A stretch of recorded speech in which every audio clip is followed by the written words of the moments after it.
તમારી પાસે અલગ અલગ મૂળાક્ષરના કાર્ડ છે.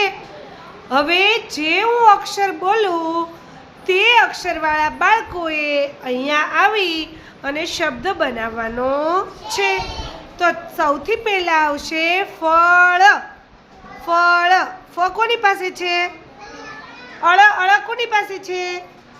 ચલો અળવાળા આવી જાઓ. હવે કયો શબ્દ બનાવો? આ બાજુ આવી જાઉં. તું આ બાજુ આવી જા. મને આ બાજુ આવી જા. બસ. ફળ. કયો શબ્દ બનશે? પગ.